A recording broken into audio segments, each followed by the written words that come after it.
नमस्ते। आज हम पढ़ेंगे परसेंटेज का पार्ट 4। मैंने आपको पहले परसेंटेज के बारे में बताया था। जैसे परसेंटेज में लिखा हो तो उसको भिन्न में बदला था, कभी भिन्न में बदला हो तो हमने परसेंटेज में बदला था। अब हम इस तरह के क्वेश्चन करते हैं। आप इसी तरह के क्वेश्चन आते हैं इसमें, ठीक है। जैसे ये लिखा है 10 का 2% है। 10 का 2% क्या है, ये पूछा है। किसी भी संख्या का 2% क्या होता है। जैसे हम पैसे किसी से उधार लेते हैं तो वो कहता है हमसे ब्याज, हमारे आपसे 2% में ब्याज लूंगा, है ना। या कोई कभी कभी कमीशन के लिए कहता है कि मैं इतना परसेंट कमीशन लूंगा। तो जितना अमाउंट है, मेन अमाउंट है, उसके ऊपर उतना परसेंटेज निकालते हैं। देखो इस क्वेश्चन को समझते हैं। 10 का, जब भी ये का वर्ड होता है, गणित में का मतलब होता है इंटू। का मतलब क्या होता है, इंटू मतलब गुणा हो रहा है। का मतलब क्या होता है, गुणा।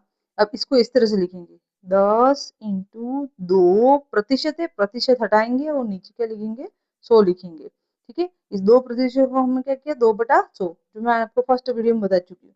अब इसको अपन को हल करना है। जैसे ये 10 ऊपर है, ये नीचे है 100, एक जीरो इसका और एक जीरो नीचे कट गया, तो बचा क्या अपने पास, 2/10। अपने पास क्या बचा, 2/10। तो इसको अपन कैसे लिख सकते हैं, दशमलव मैंने बताया था तुमको, जीरो एक जीरो है तो ऊपर एक संख्या गिन के उसके आगे दशमलव, इस जीरो को काट देंगे और ऊपर लगाएंगे दशमलव। तो अपना आंसर क्या है, 0.2। तो 10 का 2% क्या है, 0.2।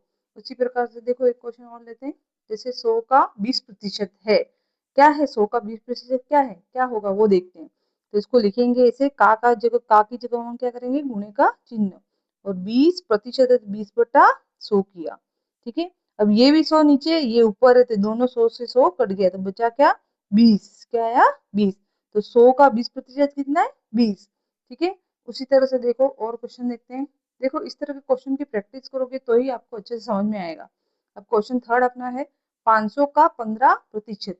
ठीक है, 500 का की जगह क्या करेंगे, गुणा, 15%, प्रतिशत हटाते ही क्या करेंगे, नीचे 100। 500 का 15% कितना होता है।